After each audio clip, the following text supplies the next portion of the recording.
신약 성경입니다. 마태복음 19장 13절에서 15절까지의 말씀입니다. 신약 성경 32페이지에 있습니다. 그때에 사람들이 예수께서 안수하고 기도해 주심을 바라고 어린아이들을 데리고 오매 제자들이 꾸짖거늘 예수께서 이르시되 어린아이들을 용납하고 내게 오는 것을 금하지 말라. 천국이 이런 사람들의 것이니라 하시고 그들에게 안수하시고 거기를 떠나시니라. 아멘. 우리 손을 들어 하나님께 인사하겠습니다. 어린 아이의 마음을 가집시다. 여러분, 한 공동체가 움직일 때 가장 필요한 것이 무엇일까요? 한 공동체가 움직일 때 가장 필요한 건 정신력입니다. 어떤 마음을 갖고 어떤 정신을 갖고 함께 하는가, 이것이 공동체가 움직이는 가장 소중한 중심입니다. 이럴 때 앞에서 인도하는 사람을 리더자, 그래서 리더십이라고 얘기하고요.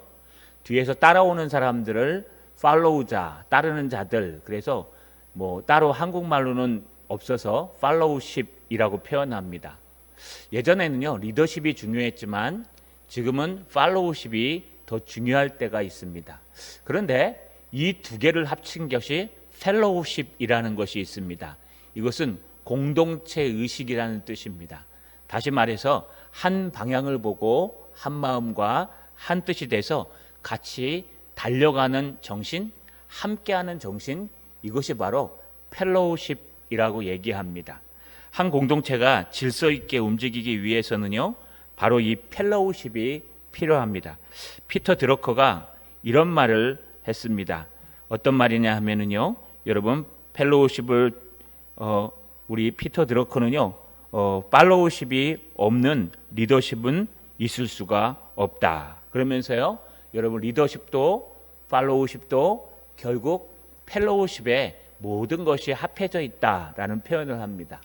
오늘날 신앙도 마찬가지입니다. 신앙은 혼자 하는 것이 아니라 더불어 함께하는 것이기 때문에 우리가 한 공동체가 되어서 한 방향을 보고 같이 달려가는 것이 하나님께서 가장 기뻐하시는 그리스도의 몸된 공동체입니다.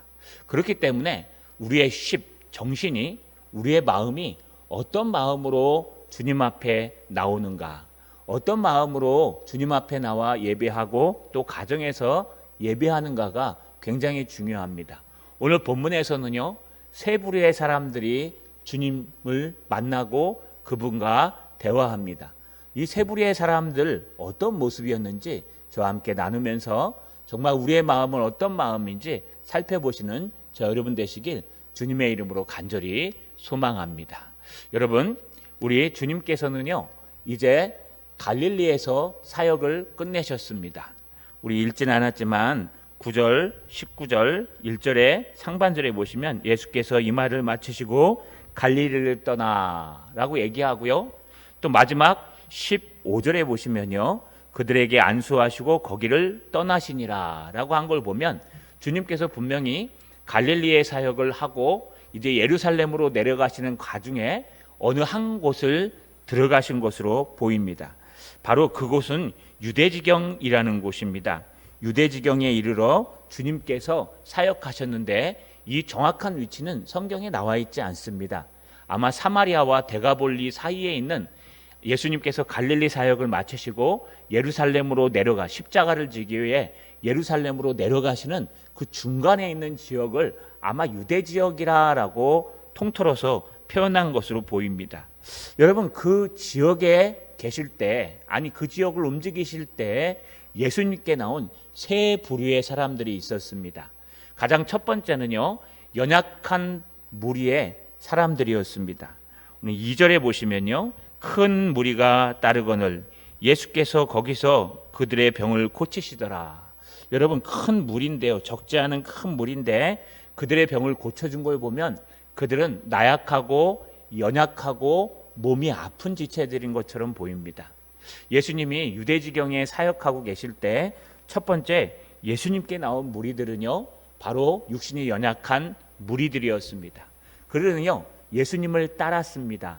예수님을 따랐다는 것은요, 여러분 원문대로 표현하면 예수님의 제자가 되다, 예수님을 뒤따르다라는 뜻으로 보통 제자들을 표현할 때 쓰는 단어입니다. 결국 몸이 연약하고 또 지식이 부족하고 여러분 이 땅에서 천대받고 연약한 많은 무리들이 예수님께서 이 땅에 오신 것을 보고 예수님 앞에 나오고 예수님의 제자가 되기 위해 그를 따르는 모습을 우리가 볼 수 있습니다. 지금도 그런 것 같습니다. 지금도요 여러분 부족하고 고난이 많고 어렵고 연약한 지체들이 오히려 예수님을 더 많이 섬기며 예수님을 더 많이 붙드는 모습을 볼 수 있습니다. 마찬가지로 이 당시에도 예수님을 따르는 사람들, 예수님을 여러분 쫓는 사람들은 연약하고 힘없고 가난하며 또 병든 자들이 대부분이었던 것을 우리가 잘 확인할 수 있습니다. 이들의 목적은 뭘까요? 오직 예수 그리스도를 나의 스승 삼고 또 오직 예수 그리스도로부터 우리의 모든 문제를 해결받기 위해서 그분 한 분만을, 오직 길이요 진리요 생명 되신 주님만을 따라가는 연약한 사람들이었습니다. 두 번째 무리의 사람들이 등장합니다. 우리가 읽지는 않았지만 앞쪽에 보시면요, 두 번째 무리의 사람들은요 바로 예수님의 모든 상황을 시험하는 자들, 그래서 시험하고 완악한 무리들이 예수님께 나와 예수님을 따랐습니다. 오늘 읽지 않았지만 3절 상반절에 보시면 바리새인이 예수께 나와 그를 시험하여 이르되, 여러분 여기 시험한다라는 뜻은요 히브리 원문으로는요 페이라조라는 단어를 쓰는데 이것은 테스트하다, 시험하다, 유혹하다, 증명하다 이런 뜻입니다. 다른 말로 얘기하면 마귀가 예수님을 광야에서 시험했다라는 단어와 똑같습니다. 예수님께 나오는 목적이요 예수님을 시험하는 것입니다. 이들은 완악했습니다. 완악한 무리들이어서 예수님께서 여러분 구세주다, 어떻게 저렇게 능력도 없고 힘도 없는 사람이 구세주가 될 수 있는가, 어떻게 저렇게 유대의 율법도 모르는 사람이 구세주가 될 수 있는가 하면서요 그들은 예수님을 테스트하기 위해서, 예수님이 정말 구세주가 맞나 시험하기 위해서 완악한 마음으로 주님 앞에 나온 무리들이었습니다. 여러분 이 그리들이 하는 질문이 있었습니다. 그 질문요 여러분 무슨 뜻이었습니까? 정말 결혼해도 되는가? 다른 말로 얘기하면요 아내를 버리고 장가가는 것, 이혼의 문제였습니다.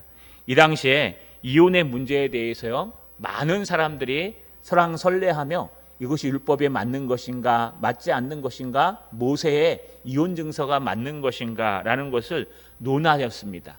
그런데 예수님께서는 그것을 보기 좋게 여러분 이기고 그 아내를 버리는 것이 옳지 않다는 것, 그리고 아내와 6절에 보시면 그런즉 이제 둘이 아니요 한 몸이니 그러므로 하나님이 짝지어 주신 것을 사람이 나누지 못할 것이니라 라고 하면서요 결국 부부관계는 한 몸 관계이기 때문에 될 수만 있으면, 아니 하나님의 원래의 뜻은 절대로 이혼하지 않는 것이되 만약 너희 마음이 완악해서 혹시 죽일 수도 있기 때문에 이혼 증서를 허락한 것이다 라고 하면서요 율법을 잘 해결해 주셨습니다.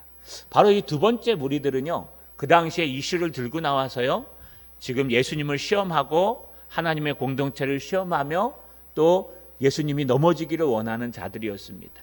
아니 심지어는 제자들까지 거기에 빠져서 10절에 보시면 만일 사람이 아내에게 이같이 할진대 장가들지 않는 것이 좋겠나이다 라고 하면서 제자들까지도 오염돼서요 그럼 결혼 안 하는 게 낫겠네요 라고 물어볼 정도로 옆 사람을 오염시키고 본인도 오염되고 여러분 심지어는 예수님까지 넘어뜨리려고 하는, 여러분 결국 시험하는 자, 완악한 자들도 예수님 앞에 나왔다는 겁니다.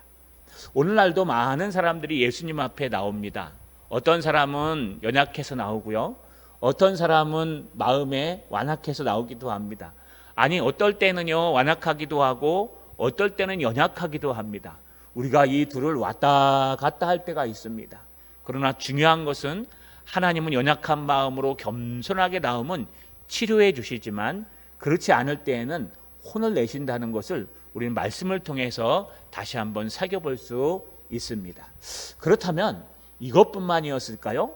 문제는 마지막 세 번째 사람이 등장합니다. 오늘 본문의 핵심은요, 바로 이 마지막 세 번째 사람입니다. 오늘 본문인 13절에 보시면 그때에 사람들이 예수께서 안수하고 기도해 주심을 바라고 어린 아이들을 데리고 오매 제자들이 꾸짖거늘.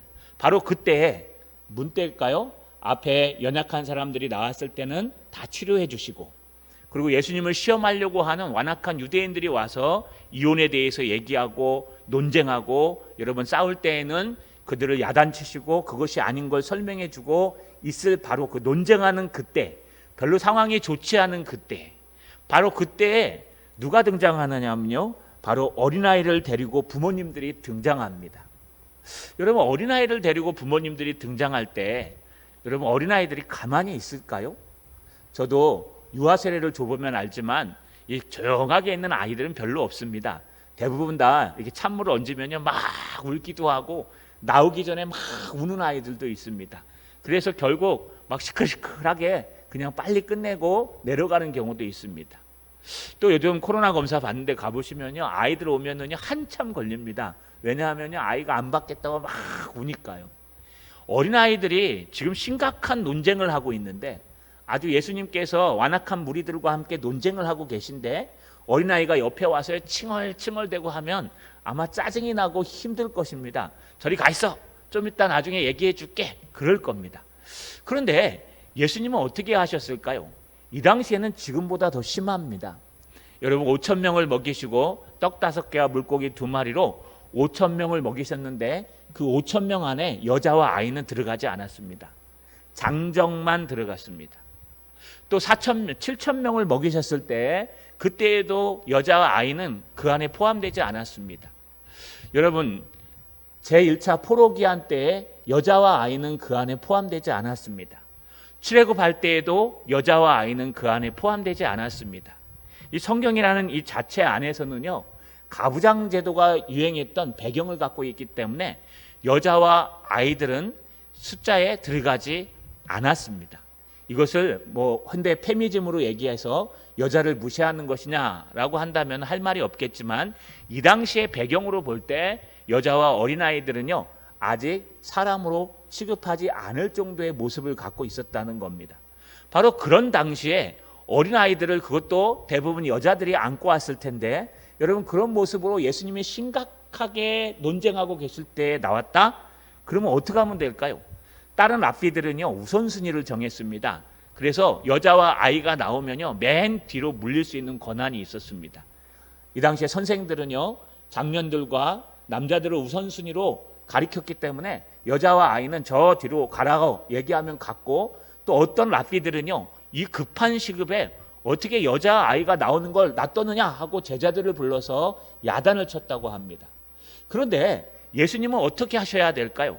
지금 심각한 장년 몇 명들이 와서 여러분 이혼에 대해서, 하나님 말씀에 대해서 묻고 있는 그때에 여자와 아이가 나오면 다른 랍비들이라면 당연히 야단쳐야 됩니다. 조용해, 뒤로 가. 어떤 분들은 그런 분들도 있답니다. 설교 시간에요 아이가 이렇게 막 뛰고 들어오면요 사탄아 물러가라 하고 막 내쫓는답니다. 저는 조금 그러시합니다. 저는 아이들이 뛰어놀았으면 좋겠습니다. 왜냐하면요 아이들이 뛰어노는 교회는 미래가 있는 교회입니다.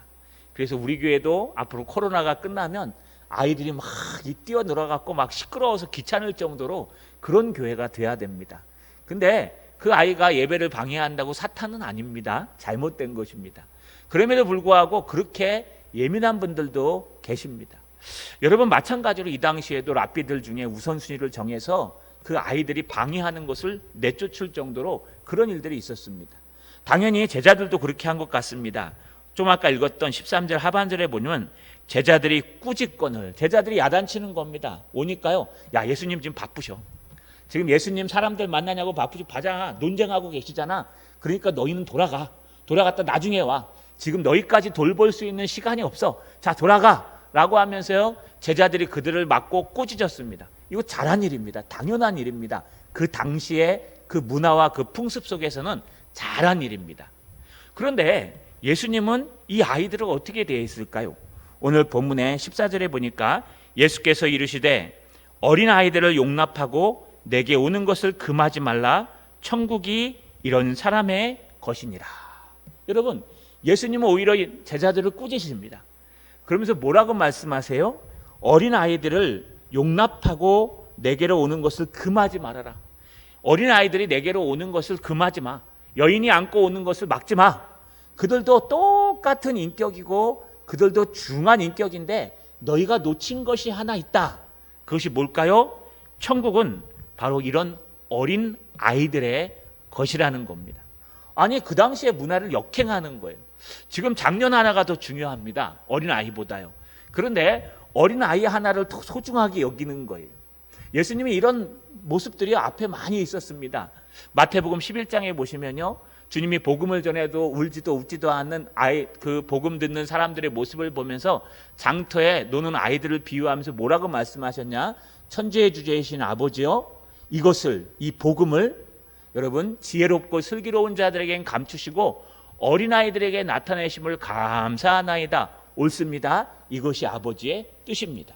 그러니까요, 어린아이처럼 자기를 낮추고 겸손하게 하나님 앞에 올 때 주님의 복음을 받을 수 있다는 거예요.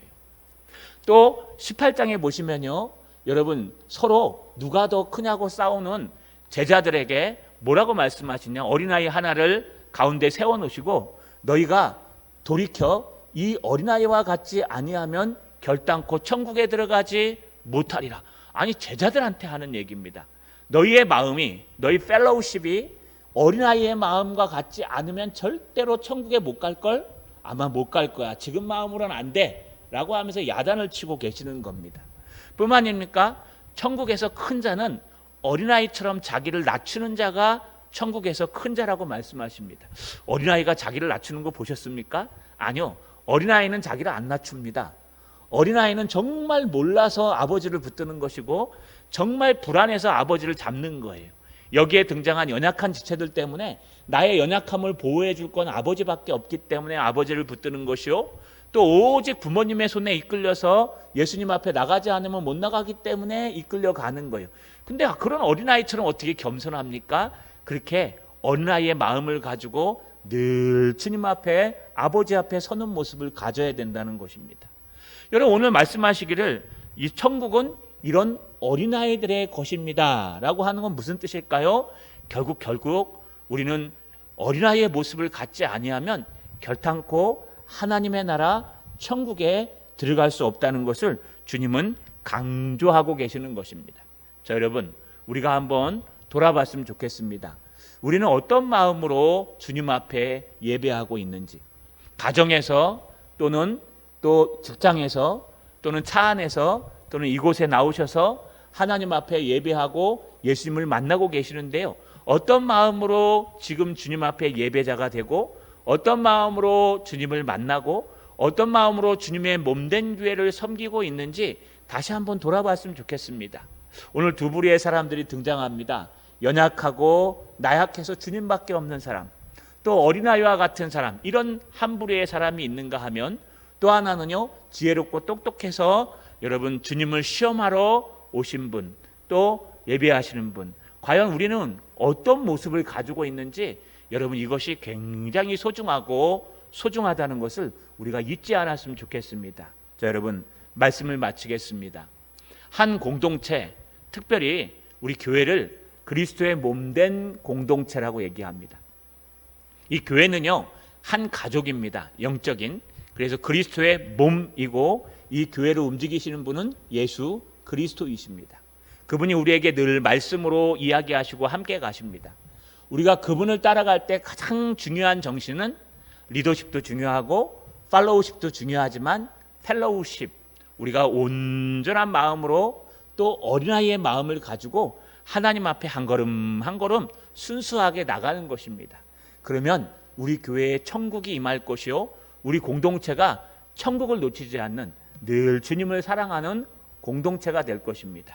가정에서 이 힘든 시기를 견디시는 여러분, 또 이곳에 나오셔서 함께 위험을 감수하시는 여러분, 우리 어린아이의 마음으로 주님을 붙들고 이번 한 주간도 늘 기도함으로 승리하셔서 하나님 은혜 가운데 은혜를 놓치지 않는 어린아이와 같은 마음이 되시기를 주님의 이름으로 간절히 소망합니다.